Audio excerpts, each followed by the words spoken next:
जय माता दी। मेरे सभी प्यारे दोस्तों, मैं लक्ष्मी शर्मा बड़ों को चरण स्पर्श, छोटों को प्यार और बराबर वालों को दिल से नमस्कार करती हूँ। आज पूर्णिमा के दिन मैं आप सभी को सुनाऊंगी पूर्णिमा व्रत की 5 प्रमुख कहानियाँ। सभी कहानियों को श्रद्धापूर्वक अवश्य सुने। आपकी सारी इच्छा जरूर पूरी होगी, आपकी सारी दुख तकलीफ जरूर दूर होगी। अगर हमारी सुनाई हुई कथा कहानी अगर आपको अच्छी लगे तो लाइक शेयर अवश्य करें। तो आइए सुनते हैं कथा। आमतौर पर देखा जाता है कि किसी भी शुभ काम से पहले या मनोकामनाएं पूरी होने पर सत्यनारायण व्रत की कथा सुनी जाती है। सनातन धर्म से जुड़ा शायद ही कोई ऐसा व्यक्ति होगा जिसने श्री सत्यनारायण कथा का नाम ना सुना हो। इस कथा को सुनने का फल हजारों सालों तक किए गए यज्ञ के बराबर माना जाता है। शास्त्रों के मुताबिक ऐसा माना गया है कि इस कथा को सुनने वाला व्यक्ति अगर व्रत रखता है तो उसके जीवन के दुखों को श्री हरि विष्णु खुद ही हर लेते हैं। स्कंद पुराण के मुताबिक भगवान सत्यनारायण श्री हरि विष्णु का ही दूसरा स्वरूप है। इस कथा की महिमा को भगवान सत्यनारायण ने अपने मुख से देवर्षि नारद को बताया है। पूर्णिमा के दिन इस कथा को सुनने का विशेष महत्व है। कलयुग में इस व्रत कथा को सुनना बहुत प्रभावशाली माना गया है। जो लोग पूर्णिमा के दिन कथा नहीं सुन पाते हैं वे कम से कम भगवान सत्यनारायण का मन में ध्यान कर ले, विशेष लाभ होगा। पुराणों में ऐसा बताया गया है कि जिस स्थान पर श्री सत्यनारायण भगवान की पूजा होती है वहाँ गौरी गणेश नवग्रह और समस्त दिक्पाल आ जाते हैं। केले के पेड़ के नीचे अथवा घर के ब्रह्म स्थान पर पूजा करना उत्तम फल देता है। भोग में पंजरी, पंचामृत, केला और तुलसी दल विशेष रूप में शामिल करें। सिर्फ पूर्णिमा को ही नहीं, परिस्थितियों के मुताबिक किसी भी दिन कथा सुनी जा सकती है। बृहस्पतिवार को कथा सुनना विशेष लाभकारी होता है। भगवान तो बस भाव के भूखे हैं। मन में उनके प्रति अगर सच्चा प्रेम है तो कोई भी दिन हो प्रभु की कृपा बरसती रहेगी। इस कथा के प्रभाव से खुशहाल जीवन, दाम्पत्य सुख, मन चाहे वर वधु, संतान, स्वास्थ्य जैसी समस्त मनोकामनाएं की पूर्ति होती है। अगर पैसों से जुड़ी कोई समस्या है तो ये कथा किसी संजीवनी से कम नहीं है। तो जब भी मौका मिले भगवान की कथा जरूर सुने। तो आइए सुनते हैं श्री सत्यनारायण भगवान की व्रत कथा। सभी प्रेम से बोलिए श्री सत्यनारायण भगवान की जय। एक समय की बात है, नैमिषारण्य तीर्थ में सौनकादि 88,000 ऋषियों ने श्री सूत जी से पूछा, हे प्रभु, इस कलयुग में वेद विद्या रहित मनुष्यों को प्रभु भक्ति किस प्रकार मिल सकती है तथा उनका उद्धार कैसे होगा। हे मुनि श्रेष्ठ, कोई ऐसा तप बतलाइए जिससे थोड़े समय में ही पुण्य मिले और मनोवांछित फल भी मिल जाए। इस प्रकार की कथा सुनने की हम इच्छा रखते हैं। सर्व शास्त्रों के ज्ञाता सूत जी बोले, हे वैष्णवों, मैं पूज्य आप सभी ने प्राणियों के हित की बात पूछी है, इसलिए मैं एक ऐसे श्रेष्ठ व्रत को आप लोगों को बतलाऊंगा जिसे नारद जी ने श्री लक्ष्मी नारायण जी से पूछा था और लक्ष्मीपति ने मुनि श्रेष्ठ नारद जी से कहा था। आप सब इसे ध्यान से सुनिए। एक समय की बात है, योगी राज नारद जी दूसरों के हित की इच्छा लिए अनेकों लोकों में घूमते हुए मृत्यु लोक में आ पहुंचे। यहाँ उन्होंने अनेक योनियों में जन्म पाए। सभी मनुष्य को अपने कर्मों द्वारा अनेकों दुखों से पीड़ित देखा। उनका दुख देखकर नारद जी सोचने लगे कि कैसा यत्न किया जाए जिसके करने से निश्चित रूप से मानव के दुखों का अंत हो जाए। इसी विचार पर मनन करते हुए वह विष्णु लोक में गए। वहां वह देवों के इस नारायण की स्तुति करने लगे, जिनके हाथ में शंख, चक्र, गदा और पद्म थे, गले में वरमाला पहने हुए थे। स्तुति करते हुए नारद जी बोले, हे भगवान, आप अत्यंत शक्ति से संपन्न है। मन तथा वाणी भी आपको नहीं पा सकती है। आपका यदि मध्य तथा अंत नहीं है। निर्गुण स्वरूप सृष्टि के कारण भक्तों के दुख को दूर करने वाले हैं। आपको मेरा नमस्कार है। नारद जी की स्तुति सुन विष्णु भगवान बोले, हे मुनि श्रेष्ठ, आपके मन में क्या बात है? आप किस काम के लिए पधारे हैं? उसे निसंकोच कहे।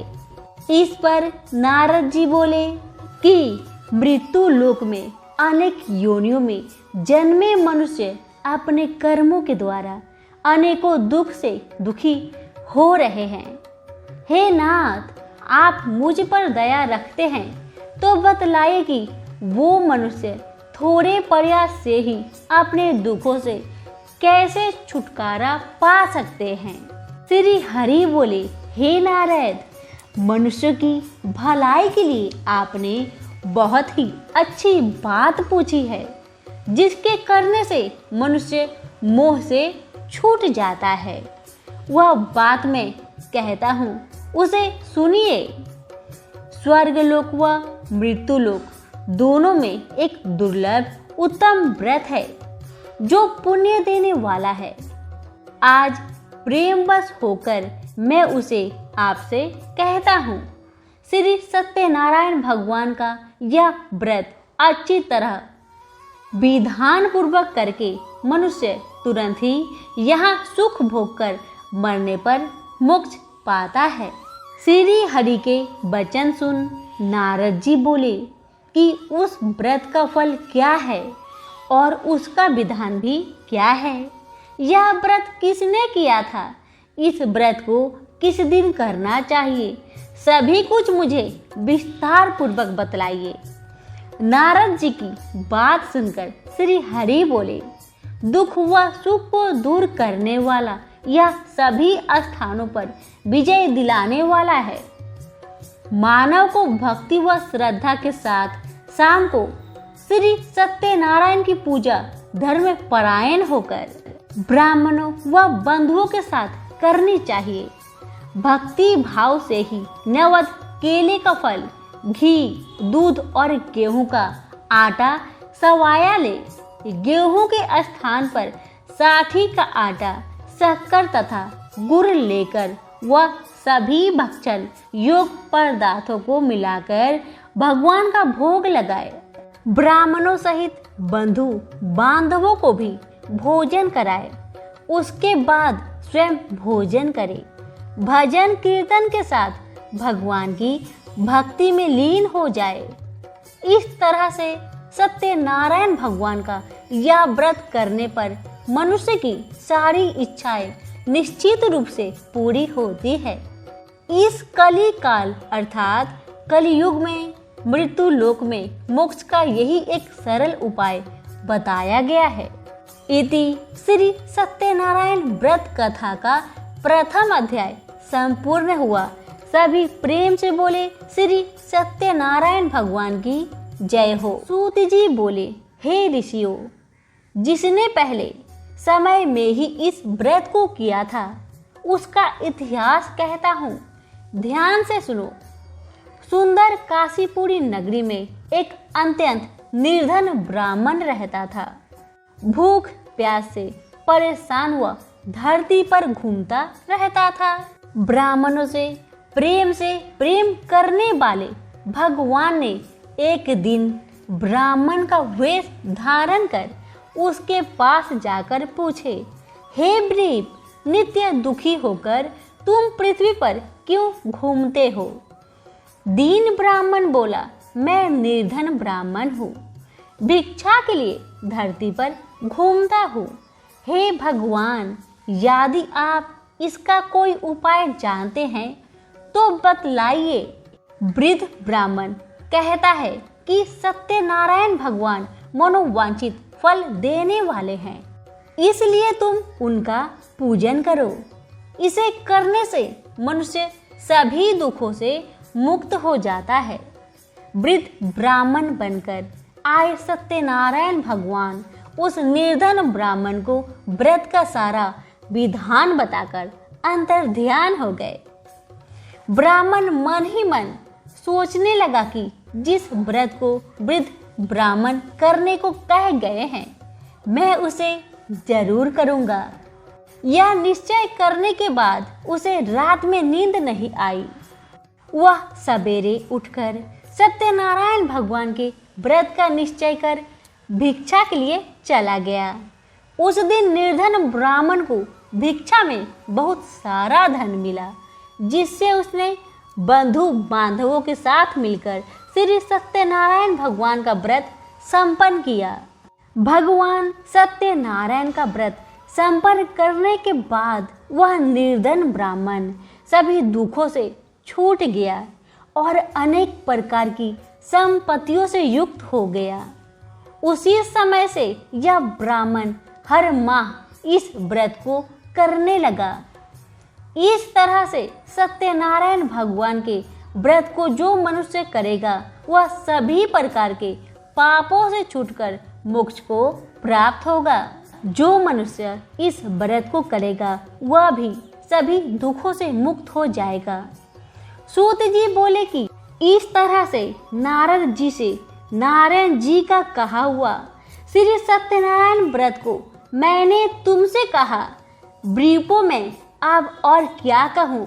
ऋषि बोले, हे मुनिवर, संसार में उस ब्रीप से सुनकर और किस किस ने इस व्रत को किया, हम सब इस बात को सुनना चाहते हैं। इसके लिए हमारे मन में श्रद्धा का भाव है। सूत जी बोले, हे मुनियो, जिसने इस व्रत को किया है वह सब सुनो। एक समय वही ब्रीप धन व ऐश्वर्य के अनुसार अपने बंधु बांधवों के साथ इस व्रत को करने को तैयार हुआ। उसी समय एक लकड़ी बेचने वाला बूढ़ा आदमी आया और लकड़ियां बाहर रखकर अंदर ब्राह्मण के घर में गया। प्यास से दुखी हुआ लकड़हारा उनको व्रत करते देख ब्रीप को नमस्कार कर पूछने लगा कि आप यह क्या कर रहे हैं तथा इसे करने से क्या फल मिलेगा, कृपया मुझे भी बतलाइए। ब्राह्मण ने कहा कि सब मनोकामनाओं को पूरा करने वाला यह सत्यनारायण भगवान का व्रत है। इनकी कृपा से ही मेरे घर में धन धान्य आदि की वृद्धि हुई है। ब्रीप से सत्यनारायण व्रत के बारे में जानकर लकड़हारा बहुत प्रसन्न हुआ। चनरामृत लेकर वह प्रसाद खाने के बाद वह अपने घर गया। लकड़हारे ने अपने मन में संकल्प किया कि आज लकड़ी बेचने से जो धन मिलेगा उसी से श्री सत्यनारायण भगवान का उत्तम व्रत करूंगा। मन में इस विचार को ले बूढ़ा आदमी सिर पर लकड़ियां रख उस नगर में बेचने गया जहां धनी लोग ज्यादा रहते थे। उस नगर में उसी अपनी लकड़ियों का दाम पहले से 4 गुना अधिक मिला। बूढ़ा प्रसन्नता के साथ दाम लेकर केले, शक्कर, घी, दूध, दही और गेहूं का आटा ले और सत्यनारायण भगवान के व्रत की अन्य सामग्रियां लेकर अपने घर गया। वहां उसने अपने बंधु बांधवों को बुलाकर विधि विधान से सत्यनारायण भगवान का पूजन और व्रत किया। इस व्रत के प्रभाव से वह बूढ़ा लकड़हारा धन पुत्र आदि से युक्त होकर संसार के समस्त सुख भोग अंतकाल में बैकुंठ धाम चला गया। इति श्री सत्यनारायण व्रत कथा दूसरा अध्याय संपूर्ण हुआ। सभी प्रेम से बोले श्री सत्यनारायण भगवान की जय हो। सूत जी बोले, हे श्रेष्ठ मुनियों, अब आगे की कथा कहता हूँ। पहले समय में उल्कामुख नाम का एक बुद्धिमान राजा था। वह राजा सत्य वक्ता और जितेंद्रिय था। प्रतिदिन देव स्थानों पर जाता और निर्धनों को धन देकर उनके कष्ट दूर करता था। उसकी पत्नी कमल के समान मुख वाली तथा सती सावित्री थी। भद्रशिला नदी के तट पर उन दोनों ने श्री सत्यनारायण भगवान का व्रत किया। उस समय साधु नाम का एक वैश्य आया। उसके पास व्यापार करने के लिए बहुत सा धन भी था। राजा को व्रत करते देखकर वह विनय के साथ पूछने लगा, हे राजन, भक्ति भाव से पूर्ण होकर आप यह क्या कर रहे हैं? मैं सुनने की इच्छा रखता हूँ, सो आप मुझे बताइए। राजा बोला, हे साधु, आपने बंधु बांधवों के साथ पुत्र आदि प्राप्त के लिए एक महाशक्तिमान सत्यनारायण भगवान का व्रत का पूजन कर रहा हूँ। राजा के वचन सुन साधु आदर से बोला, हे राजन, मुझे इस व्रत का सारा विधान कहिए। आपके कथा अनुसार मैं भी इस व्रत को करूँगा। मेरी भी संतान नहीं है और इस व्रत को करने से निश्चित रूप से मुझे संतान की प्राप्ति होगी। राजा से व्रत का सारा विधान सुन व्यापार से निवृत्त हो वह अपने घर को गया। साधु वैश्य ने अपनी पत्नी को संतान देने वाले इस व्रत का वर्णन कह सुनाया और कहा कि जब मेरी संतान होगी तब मैं इस व्रत को करूँगा। साधु ने इस तरह के वचन अपने पत्नी लीलावती से कही। एक दिन लीलावती पति के साथ आनंदित हो सांसारिक धर्म में प्रवृत्त होकर सत्यनारायण भगवान की कृपा से गर्भवती हो गई। 10वें महीने में उसके गर्भ से एक सुंदर कन्या ने जन्म लिया। दिनों दिन वह कन्या ऐसे बढ़ने लगी जैसे कि शुक्ल पक्ष की चंद्रमा बढ़ता हो। माता पिता ने अपनी कन्या का नाम कलावती रखा। एक दिन लीलावती ने मीठे शब्दों से अपने पति को याद दिलाया कि आपने सत्यनारायण भगवान के जिस व्रत को करने का संकल्प किया था उसे करने का समय आ गया है। आप इस व्रत को करिए। साधु बोला, हे प्रिय, इस व्रत को मैं उसके विवाह पर करूँगा। इस प्रकार अपनी पत्नी को अवशासन देकर वह नगर को चला गया। कालावती पिता के घर में रहकर वृद्धि को प्राप्त हो गई। साधु ने एक बार नगर में अपनी कन्या को सखियों के साथ देखा तो तुरंत ही दूत को बुलाया और कहा कि मेरी कन्या के योग वर देखकर आओ। साधु की बात सुनकर दूत कंचन नगर में पहुंचा और वहां देखभाल कर लड़की के सुयोग वानिक पुत्र को ले आया। सुयोग लड़के को देख साधु ने बंधु बांधवों को बुलाकर अपनी पुत्री का विवाह कर दिया। लेकिन दुर्भाग्य की बात यह था कि साधु ने अभी भी श्री सत्यनारायण का व्रत नहीं किया था। इस पर श्री भगवान क्रोधित हो गए और श्राप दिए कि साधु को अत्यधिक दुख मिले। अपने कार्य में कुशल साधु बनिया जमाई को लेकर समुद्र के पास स्थित होकर रत्नासारपुर नगर में गया। वहां जाकर दामाद ससुर दोनों मिलकर चंद्रकेतु राजा के नगर में व्यापार करने लगे। एक दिन भगवान सत्यनारायण की माया से एक चोर राजा का धन चुराकर भाग रहा था। उसने राजा के सिपाहियों को अपना पीछा करते देख उसने अपना सारा चुराया हुआ धन साधु और उसके जामाई के पास रखकर भाग गया। राजा के सिपाहियों ने साधु और वेश्या के पास राजा का धन पड़ा देखा तो वह ससुर जमाई दोनों को बांधकर प्रसन्नता से राजा के पास ले गए और कहा कि उन दोनों चोरों को हम पकड़ लाए हैं, आप आगे कार्रवाई की आज्ञा दीजिए। राजा की आज्ञा से उन दोनों को कठिन कारावास में डाल दिया गया और उनका सारा धन भी उनसे छीन लिया गया। श्री सत्यनारायण भगवान के श्राप से साधु की पत्नी भी बहुत दुखी हुई। घर में जो धन रखा था उसे चोर चुरा ले गए। शारीरिक तथा मानसिक पीड़ा व भूख प्यास से अति दुखी हो अन्न की चिंता में कलावती के ब्राह्मण के घर गई। वहां उसने श्री सत्यनारायण भगवान का व्रत होते देखा, फिर कथा भी सुनी। वह प्रसाद ग्रहण कर वह रात को घर वापस आई। माता ने कलावती से पूछा कि हे पुत्री, अब तक तुम कहाँ थी और तेरे मन में क्या है, मुझे बताओ। फिर कलावती ने अपने माता से कहा, हे माता, मैंने एक ब्राह्मण के घर में श्री सत्यनारायण भगवान का व्रत देखा है। कन्या के वचन सुन लीलावती भगवान की पूजन की तैयारी करने लगी। लीलावती ने परिवार व बंधुओं सहित सत्यनारायण भगवान का पूजन किया और उनसे वर मांगा कि मेरे पति तथा जमाई शीघ्र घर आ जाए, और साथ में ये भी प्रार्थना की कि अगर हमसे कोई भूल चूक हुई हो उसे क्षमा करे। श्री सत्यनारायण भगवान इस व्रत से संतुष्ट हो गए और राजा चंद्रकेतु को सपने में दर्शन देकर कहते हैं, हे राजन, तुम उन दोनों वेश्या को छोड़ दो और तुमने उसका जो धन लिया है उसे वापस कर दो।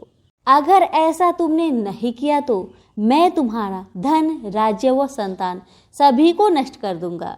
राजा को यह सब कहकर भगवान अंतर्ध्यान हो गए। प्रातःकाल सभा में राजा ने अपना सपना सुनाया, फिर बोले कि बानिक पुत्रों को कैद से मुक्त कर सभा में ले आओ। दोनों ने आते ही राजा को प्रणाम किया। राजा मीठी वाणी से बोले, हे महानुभाव, भाग्यवश ऐसा कठिन दुख तुम्हें प्राप्त हुआ है, लेकिन अब तुम्हें कोई भय नहीं है। ऐसा कह राजा ने उन दोनों को नए वस्त्र भूषण भी पहनाए और जितना धन उनका लिया था उससे 2 गुना धन वापस कर दिए। दोनों वेश्या अपने घर को चल दिए। इति श्री सत्यनारायण भगवान व्रत कथा का 3रा अध्याय संपूर्ण हुआ।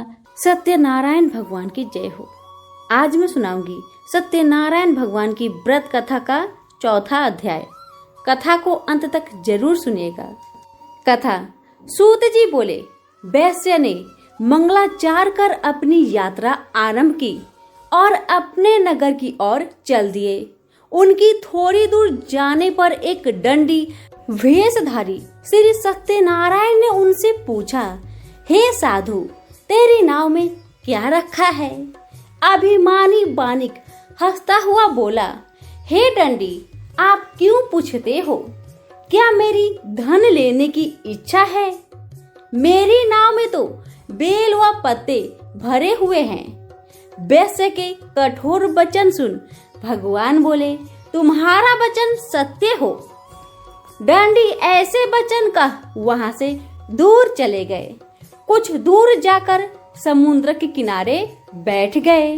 दंडी के जाने के बाद साधु वैश्य ने नित्य क्रिया के पश्चात नाव को ऊंची उठते देखकर बड़ा हैरान हुआ और नाव में बेल पत्ते आदि देख वह मूर्छित होकर जमीन में गिर पड़ा। मूर्छा खुलने पर वह अत्यंत शोक में डूब गया। तब उसका दामाद बोला कि आप शोक मत मनाइए, यह दंडी का श्राप है, इसलिए हमें उनकी शरण में जाना चाहिए, तभी हमारी मनोकामना पूरी होगी।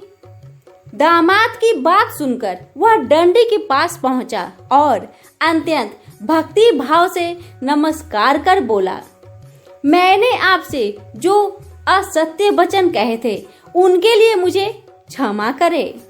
ऐसा कहकर महान शोकातुर हो रोने लगा।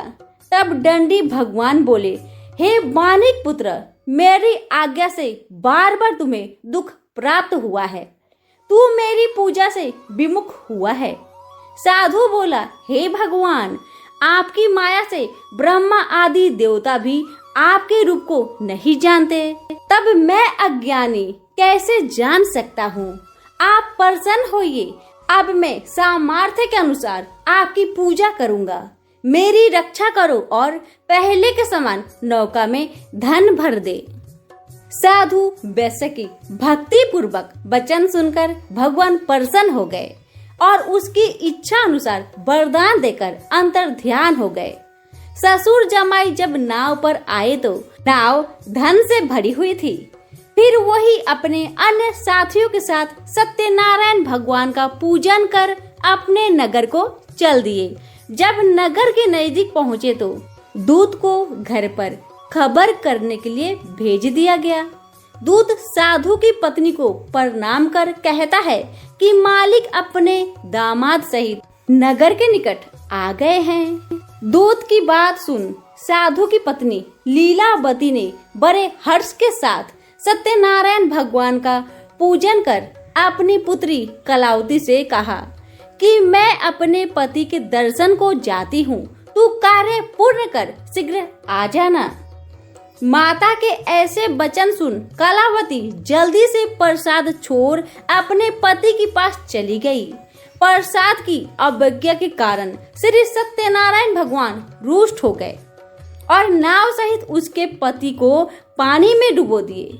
कलावती अपने पति को वहां न पाकर रोती हुई जमीन पर गिर गई। नौका को डूबा हुआ देख वह कन्या को रोता देख साधु दुखी होकर बोला कि हे प्रभु, मुझसे तथा मेरे परिवार से जो भूल हुई हो उसे क्षमा करे। साधु के दीन वचन सुनकर श्री सत्यनारायण भगवान प्रसन्न हो गए और आकाशवाणी हुई, हे साधु, तेरी कन्या मेरे प्रसाद को छोड़कर आई है, इसलिए उसका पति अदृश्य हो गया है। यदि वह घर जाकर प्रसाद खाकर लौटती है तो इसे इसका पति अवश्य मिलेगा। ऐसी आकाशवाणी सुन कलावती घर पहुंचकर प्रसाद खाती है और फिर आकर अपने पति के दर्शन करती है। उसके बाद साधु अपने बंधु बांधवों सहित श्री सत्यनारायण भगवान का विधि विधान से पूजन करता है। इस लोक का सुख भोग व अंत में स्वर्ग लोक को जाता है। इति श्री सत्यनारायण भगवान का व्रत कथा का चतुर्थ अध्याय संपूर्ण हुआ। सभी प्रेम से बोले श्री सत्यनारायण भगवान की जय हो। सूत जी बोले, हे ऋषियों, मैं और भी एक कथा सुनाना चाहता हूँ, उसे भी ध्यान पूर्वक सुनो।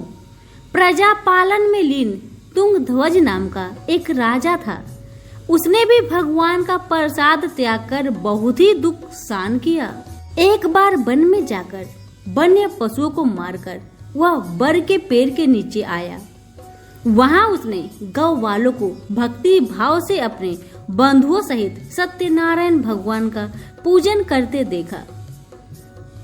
अभिमानवश राजा ने उन्हें देखकर भी पूजा स्थान में नहीं गया और ना ही उसने भगवान को नमस्कार किया। गौ वालों ने राजा को प्रसाद दिया, लेकिन उसने वह प्रसाद नहीं खाया और प्रसाद को वहीं छोड़ वह अपने नगर को आ गया। जब वह नगर में पहुंचा तो वहां सब कुछ तहस नहस हुआ पाया, तो वह शीघ्र ही समझ गया कि यह सब भगवान ने ही किया है। वह दोबारा गौ वालों के पास पहुंचा और विधि पूर्वक पूजा करके प्रसाद खाया तो श्री सत्यनारायण भगवान की कृपा से सब कुछ पहले जैसा हो गया।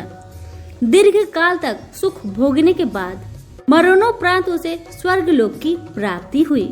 जो मनुष्य परम दुर्लभ इस व्रत को करेगा तो भगवान सत्यनारायण की अनुकंपा से उसे धन्य धान्य की प्राप्ति होगी।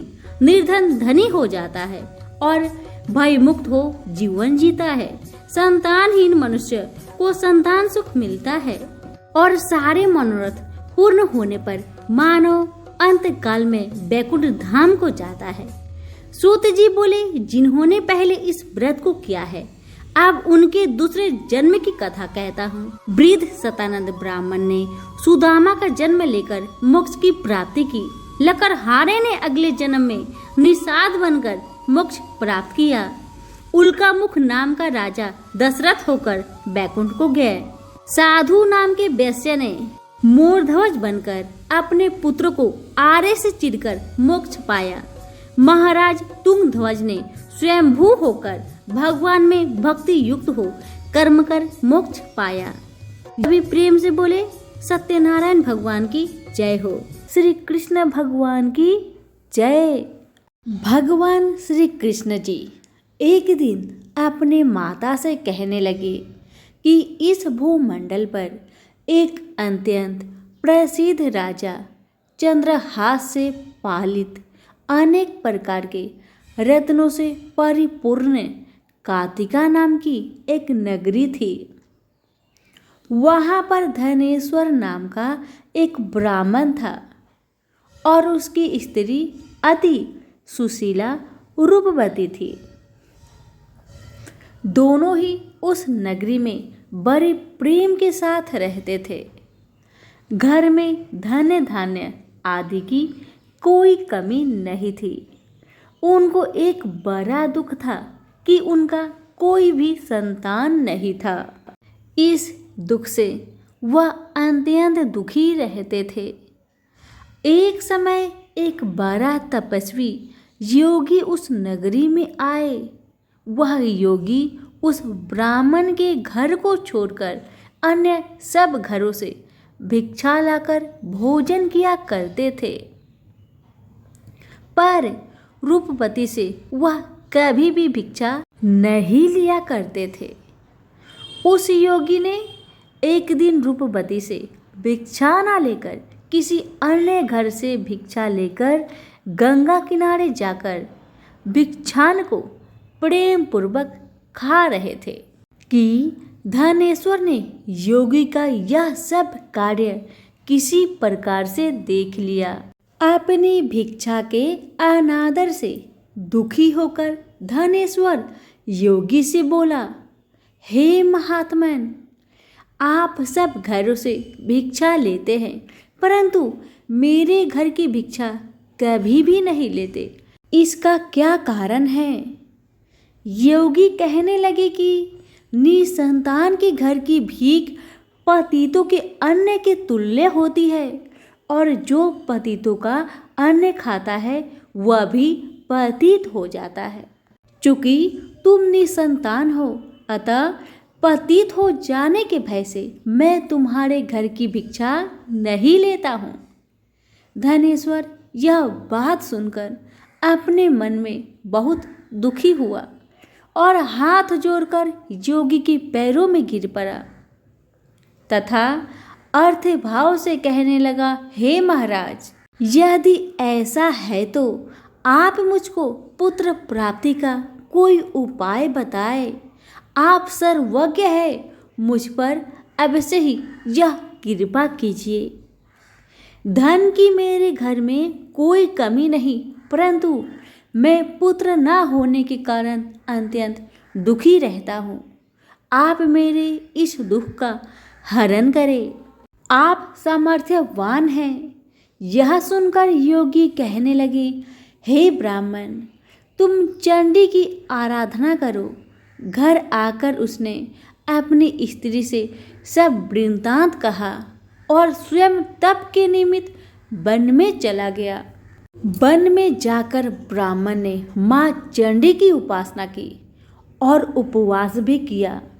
चंडी ने 16वें दिन उसको सपने में दर्शन दिया और कहा, हे धनेश्वर, जा, तेरे घर पुत्र होगा, परंतु वह 16 वर्ष की आयु में मृत्यु को प्राप्त हो जाएगा। यदि तुम दोनों स्त्री पुरुष 32 पूर्णमासियों का व्रत विधि पूर्वक करोगे तो वह दीर्घ आयु होगा। जितनी तुम्हारी सामर्थ्य हो आटे के दिए बनाकर भगवान शिव का पूजन करना, परंतु पूर्णमासी को 32 जौ जाने चाहिए। प्रातःकाल होने पर इस स्थान के समीप ही तुम्हें एक आम का वृक्ष दिखाई देगा। उस पर तुम चढ़कर एक फल तोड़कर शीघ्र अपने घर को चले आना। अपनी स्त्री से सब वृत्तांत कहना। ऋतु स्नान के पश्चात वह स्वच्छ होकर श्री शंकर जी का ध्यान करके उस फल को खा लेगी। तब शंकर भगवान की कृपा से उसको गर्भ हो जाएगा। जब वह ब्राह्मण प्रातःकाल उठा तो उसने उस स्थान के पास ही एक आम का वृक्ष देखा, जिस पर एक अत्यंत सुंदर आम का फल लगा हुआ था। उस ब्राह्मण ने उस आम के वृक्ष पर चढ़कर उस फल को तोड़ने का प्रयास किया, परंतु वृक्ष पर चढ़ नहीं पाया। तब तो उस ब्राह्मण को बहुत चिंता हुई और विघ्न विनाशक श्री गणेश भगवान की वंदना करने लगा।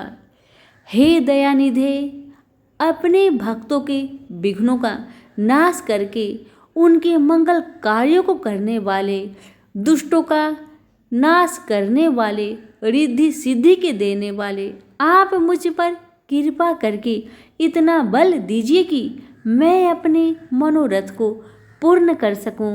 इस प्रकार भगवान गणेश की प्रार्थना करने पर उनकी कृपा से धनेश्वर वृक्ष पर चढ़ गया और उसने एक अति सुंदर आम का फल देखा।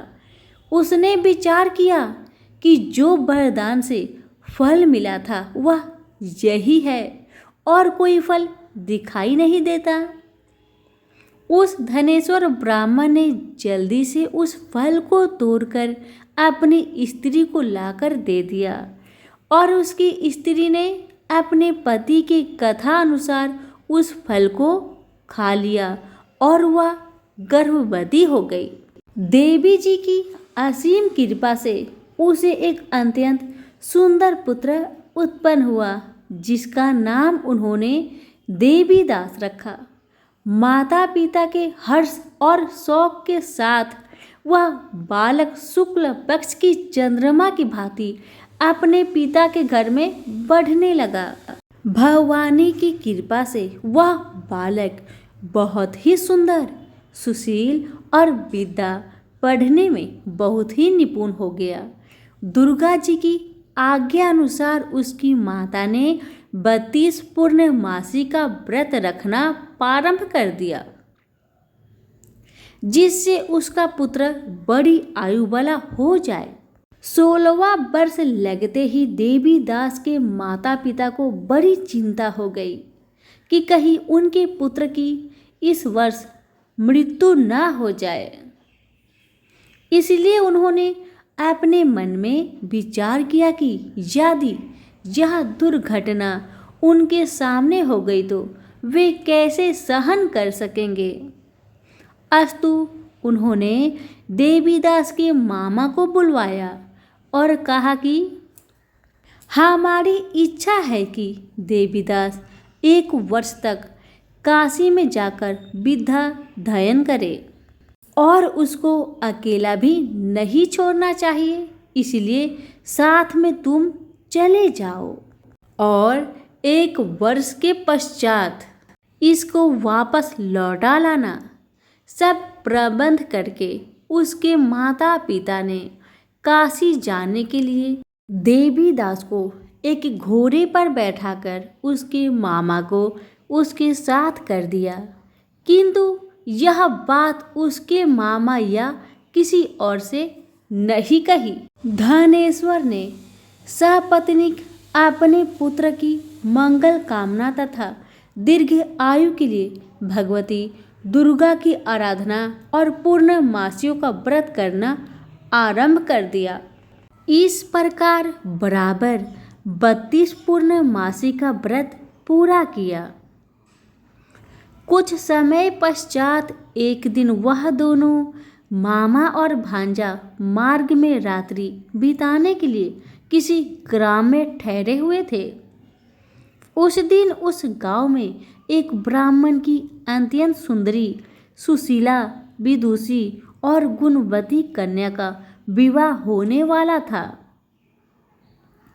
जिस धर्मशाला के अंदर वर और उसकी बारात ठहरी हुई थी, उसी धर्मशाला में देवीदास और उसके मामा भी ठहरे हुए थे। संयोगवश कन्या को तेल आदि चढ़ाकर मंडप आदि का कृत्य किया गया तो लगन के समय वर को धनुवार्थ हो गया। अस्तु वर के पिता ने अपने कुटुंबियों से परामर्श करके निश्चय किया कि यह देवीदास मेरे पुत्र जैसा ही सुंदर है, मैं इसके साथ ही लगन करा दूं और बाद में विवाह के अन्य कार्य मेरे लड़के के साथ हो जाएगी। ऐसा सोचकर देवीदास के मामा से जाकर बोला कि तुम थोड़ी देर के लिए अपने भांजे को हमें दे दो, जिससे विवाह का लग्न का सब कृत्य सुचारू रूप से हो सके।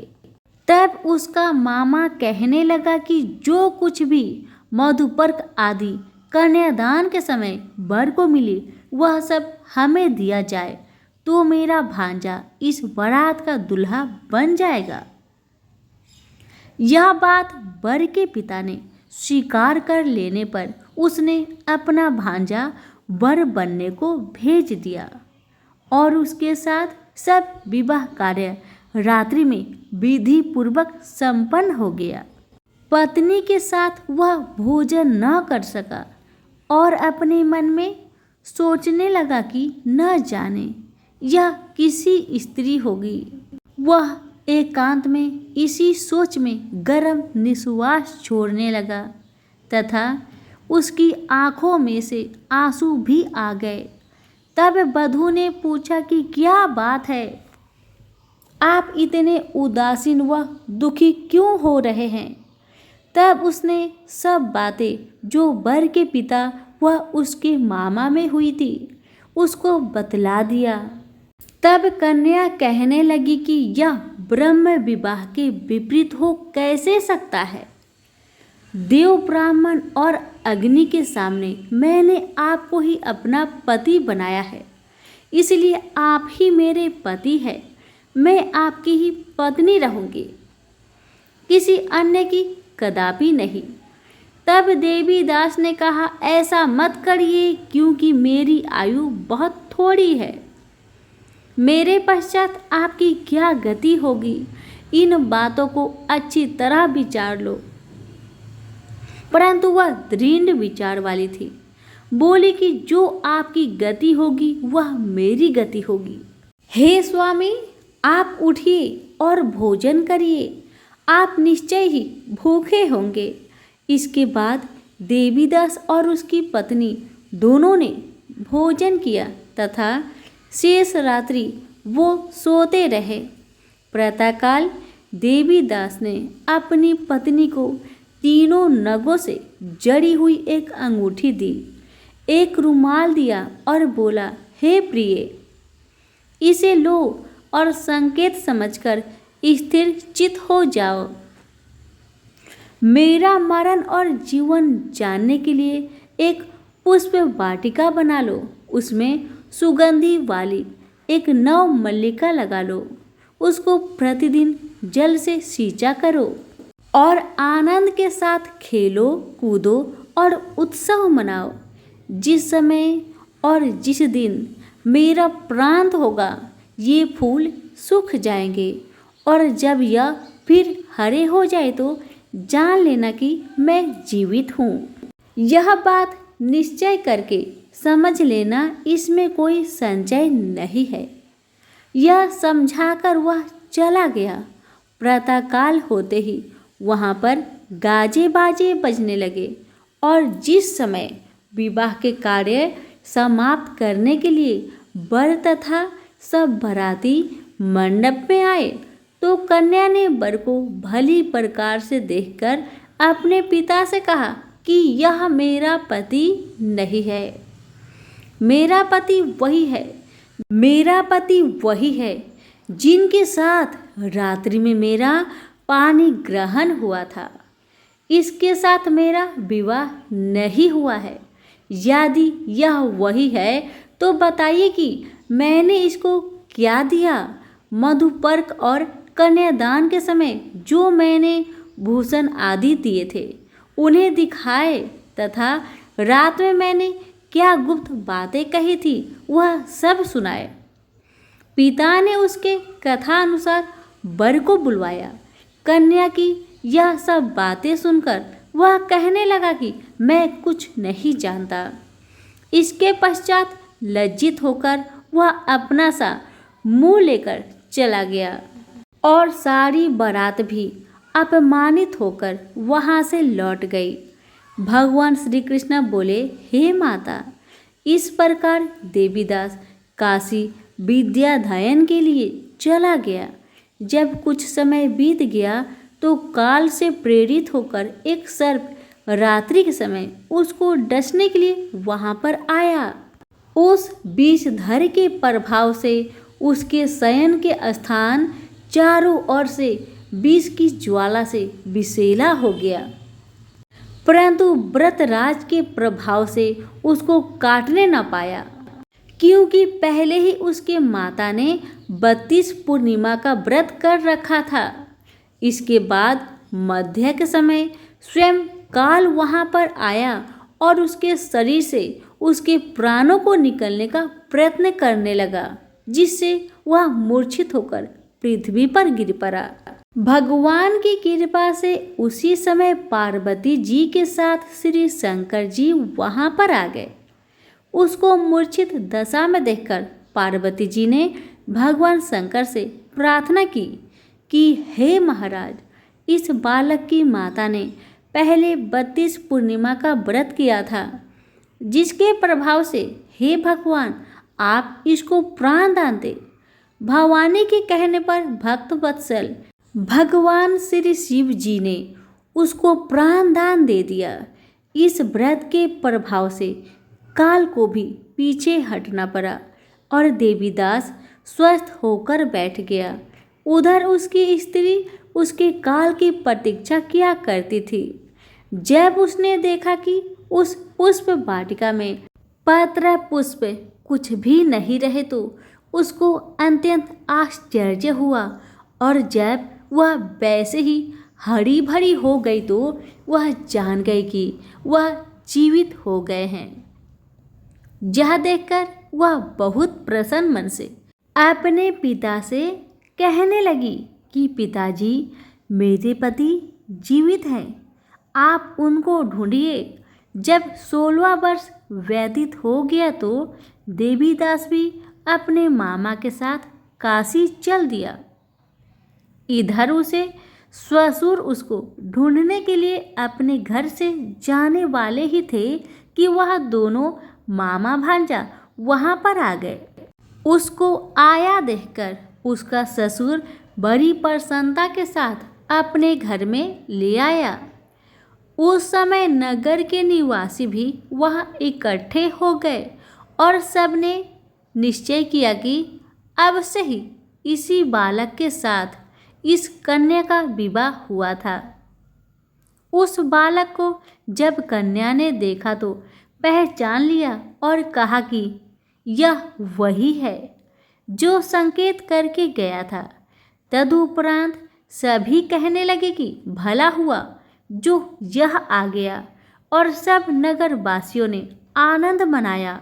श्री कृष्ण जी कहने लगे कि इस प्रकार धनेश्वर 32 पूर्णिमाओं के व्रत के प्रभाव से पुत्रवान हो गया। जो भी स्त्रियां इस व्रत को करती है वे जन्म जन्मांतर में वैधव का दुख नहीं भोगती और सदैव सौभाग्यवती रहती है। यह मेरा वचन है, इसमें कोई संदेह नहीं। यह व्रत पुत्र पौत्रों को देने वाला तथा संपूर्ण मनोकामनाओं को पूर्ण करने वाला है। 32 पूर्णिमाओं के व्रत करने से व्रती की सब इच्छाएं भगवान शिव जी की कृपा से पूर्ण हो जाती है। तो प्रेम से बोलिए उमापति शंकर की जय हो, श्री कृष्ण भगवान की जय हो, माँ भवानी की जय हो। कि धर्मराज भगवान की कथा। किसी गांव में एक बुढ़िया रहती थी। वह बहुत नियम धर्म से व्रत रखा करती थी। एक दिन भगवान के घर से यमदूत उसे लेने आ गए और वह उनके साथ चल पड़ी। चलते चलते एक गहरी नदी आई तो यमदूत बोले कि माई, तुमने गोदान किया हुआ है या नहीं? बुढ़िया ने उनकी बात सुनकर मन में श्रद्धा से गाय का ध्यान किया तो वह उनके समक्ष आ गई और बुढ़िया उस गाय की पूंछ पकड़कर नदी पार कर गई। वह यमदूतों के साथ फिर आगे बढ़ने लगी तो काले कुत्ते आ गए। यमदूत फिर बोले, माई, कुत्तों को खाना दिया था। बुढ़िया ने मन में कुत्तों का ध्यान किया तो वे रास्ते से चले गए। अब बुढ़िया फिर से आगे बढ़ने लगी तो रास्ते में कौवों ने उसके सिर में चोंच मारनी शुरू कर दी। तो यमदूत बोले, माई, क्या तुमने ब्राह्मण की बेटी के सिर में तेल लगाया था? बुढ़िया माई ने ब्राह्मण की बेटी का ध्यान किया तो कौवों ने चोंच मारनी बंद कर दी।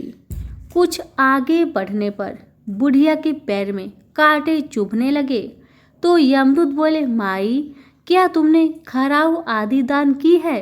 बुढ़िया ने श्रद्धा से खराउ का ध्यान किया तो खराउ उसके पैरों में आ गई।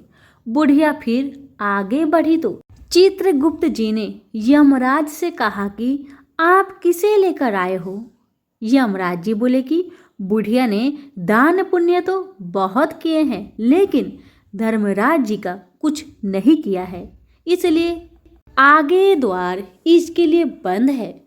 सारी बात सुनने के बाद बुढ़िया बोली कि आप मुझे सिर्फ 7 दिन के लिए वापस धरती पर भेज दो। मैं धर्मराज जी का व्रत और उद्यापन करके वापस आ जाऊंगी। बुढ़िया माई वापस धरती पर अपने गांव आ गई और गांव वालों ने उसे भूतनी समझकर अपने दरवाजे बंद कर दिए। वह जब अपने घर गई तो उसके बेटे बहू भी दरवाजे बंद करके बैठ गए। बुढ़िया ने कहा कि मैं कोई भूतनी नहीं हूँ बेटा, मैं तो धर्मराज जी की आज्ञा से धरती पर वापस 7 दिन के लिए आई हूँ। इन 7 दिन में धर्मराज जी का व्रत और उद्यापन करूंगी जिससे मुझे परलोक में जगह मिलेगी। बुढ़िया की बातों से आश्वस्त होकर बेटे बहू उसके लिए पूजा की सारी सामग्री इकट्ठा करने लगे। लेकिन जब बुढ़िया कहानी कहती है तब वह हुक्कारा नहीं भरते, जिससे बुढ़िया फिर अपने पड़ोसन को कहानी सुनाती है और पड़ोसन कहानी सुनने के बाद हुक्कारा भरती है। 7 दिन की पूजा व्रत व उद्यापन के बाद धर्मराज जी बुढ़िया को लेने के लिए अपना विमान भेजा। स्वर्ग का विमान देख उसके बेटे बहू के साथ सारे गांव वाले भी स्वर्ग जाने को तैयार हो गए। बूढ़ी माई ने कहा कि तुम कहाँ तैयार हो रहे हो? मेरी कहानी तो केवल पड़ोसन ने ही सुनी है, इसलिए सिर्फ वही मेरे साथ जाएगी। सारे गांव वाले बुढ़िया से प्रार्थना करने लगे कि कृपा करके मुझे भी धर्मराज जी की कथा सुना दो। गांव वाले की प्रार्थना सुन बूढ़ी माई उन्हें भी धर्मराज भगवान की कहानी सुना देती है। कहानी सुनने के बाद सारे ग्रामवासी विमान पर बैठकर स्वर्ग को जाते हैं, जिसे देख धर्मराज जी कहने लगे, मैंने तो विमान केवल बूढ़ी माई को लाने के लिए भेजा था, यहाँ तो पूरे ग्रामवासी आ गए। ये सुनकर बूढ़ी माई कहने लगी, हे भगवान, हे धर्मराज जी, मैंने जो भी पुण्य किए हैं उसमें से आधा भाग आप कृपा करके इन गांव वालों को दे दीजिए। इस तरह से धर्मराज जी ने ग्रामवासियों को भी स्वर्ग में जगह दे दी। हे धर्मराज भगवान, जैसे आपने बुढ़िया के साथ साथ सभी गांव वाले को भी स्वर्ग में जगह दी, ठीक उसी तरह से हमें भी देना। कहानी सुनकर हुक्कारा भरने वालों को भी और कहानी कहने वालों को भी जगह देना। तो प्रेम से बोलिए धर्मराज भगवान की जय, यमराज भगवान की जय। किसी गांव में 2 सेठानियां रहती थी। एक के घर में धन बहुत था मगर वह बहुत कंजूस थी। दूसरे के पास धन बहुत कम था मगर वह दिल से बहुत दयावान थी। रोज सवेरे उठती, गंगा जी में स्नान करती, फिर तुलसी माता का पूजन करती, बर पीपल सींचने जाती, फिर भगवान के मंदिर में जाकर पूजा करती, धर्मराज सूरज भगवान की कहानी सुनती और फिर भगवान को भोग लगाकर अतिथि को जिमाती, गाय कुत्ता के लिए ग्रास निकालती। दूसरी जेठानी इस धर्मात्मा को देखकर हंसती और कहती, पता नहीं दिन भर क्या क्या करती रहती है। थोड़े समय बाद दोनों जेठानियों को भगवान का बुलावा आया। धर्मात्मा जेठानी को तो यमराज ने विमान भेजा और दूसरी को दूत मारते मारते ले गए। रास्ते में सेठानी बोली, मेरे को भूख लगी है। तो दूत बोले, अगर तुमने जीवन में किसी को खाना खिलाया होगा तभी तुम्हें भोजन नसीब होगी। फिर कुछ दूर आगे बढ़ने पर सेठानी बोली, मुझे प्यास लगी है। दूत बोले, किसी को पानी पिलाया है तभी तुम्हें पानी नसीब होगा। रास्ते में उसे कांटे चुभने लगे, गर्मी पड़ने लगी, पर दूत तो उसे घसीटते हुए ही ले जा रहे थे। अब सेठानी बहुत पछताने लगी कि सब कुछ होते हुए भी मैंने दान धर्म नहीं किया। इतने में धर्मराज जी का दरबार आया। धर्मात्मा बुढ़िया को भगवान के पास सिंहासन मिला और वह सिंहासन पर बैठी थी। उधर दूसरी सेठानी को तपते कुंड में डाल दिया गया।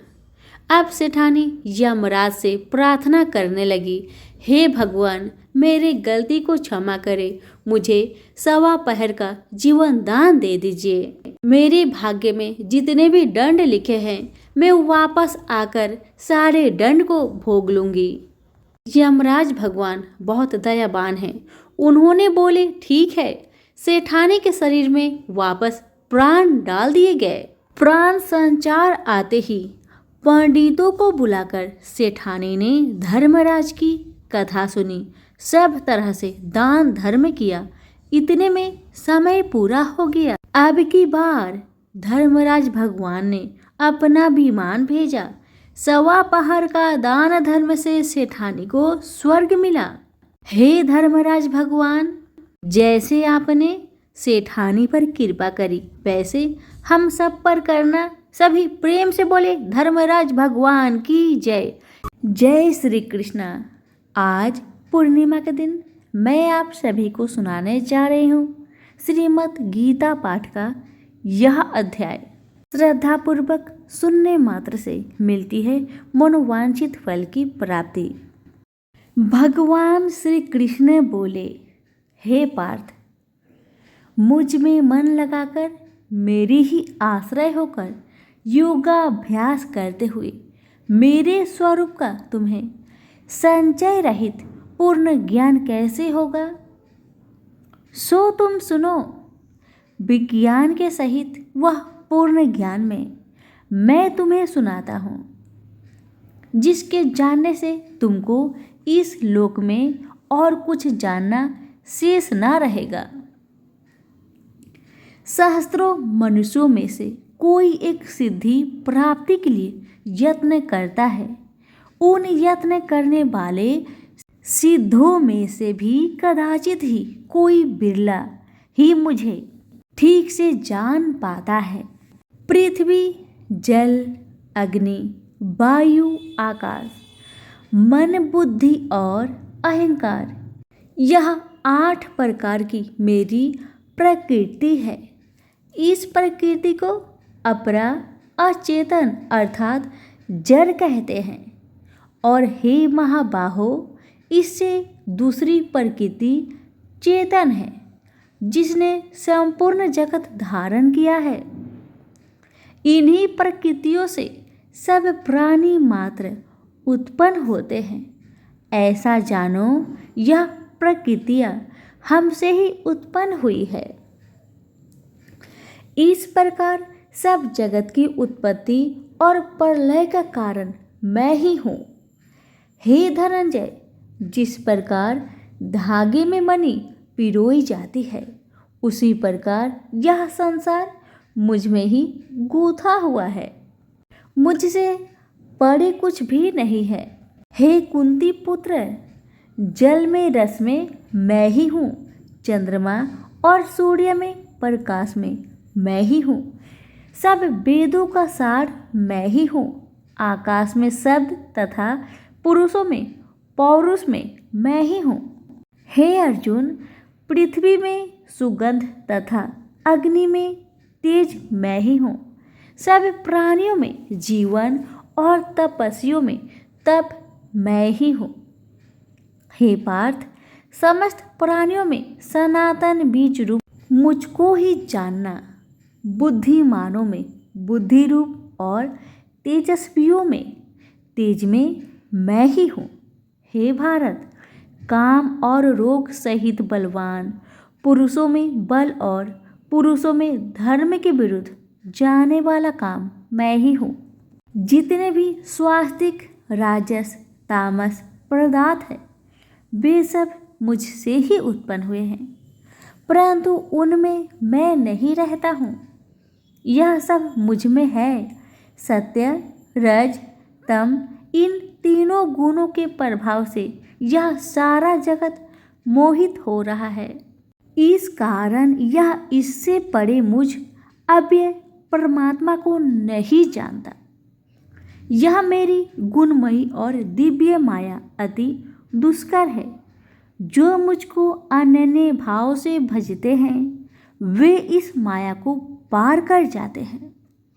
हे भारत श्रेष्ठ अर्जुन, 4 प्रकार के जीव मुझको भजते हैं। दुखिया, जिज्ञासु, ऐश्वर्य की कामना करने वाले और ज्ञानी, जिनमें मुझ में सदा एकाग्रचित और केवल मेरी भक्ति करने वाले ज्ञानी पुरुष श्रेष्ठ लगते हैं, क्योंकि मैं ज्ञानी को अत्यंत प्रिय हूँ और वह मुझको प्रिय है।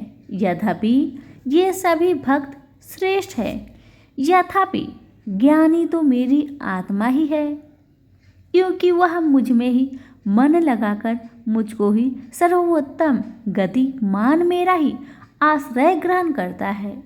वह ज्ञानी अनेक जन्मों के बाद मुझे पा लेता है। ऐसा महात्मा अत्यंत दुर्लभ है, जो सब जगत को वासुदेवमय समझते हैं। हे अर्जुन, जो भक्त श्रद्धापूर्वक जिन जिन देवता का पूजन करना चाहते हैं, उन पुरुषों की उस श्रद्धा को मैं दृढ़ कर देता हूँ। यह उस श्रद्धा से युक्त होकर उस देवता की आराधना करता है, फिर उसको मेरे ही रचे हुए काम फल प्राप्त होते हैं, परंतु उन अल्प बुद्धि वालों का फल नाशवान है। देवताओं की आराधना करने वाले देवताओं को मिलते हैं और मेरे अव्यय अविनाशी अत्युत्तम स्वरूप को न जानकर मंद बुद्धि लोग मुझे अव्यक्त को अव्यक्त मानते हैं। मैं योग माया से आच्छादित होने के कारण सबको नहीं दिखता हूँ। उसी से मूर्ख लोग अनादि तथा अविनाशी मुझको नहीं जानते। हे अर्जुन, मैं भूत भविष्य और वर्तमान के सभी प्राणियों को जानता हूँ, पर मुझे कोई भी नहीं जानता।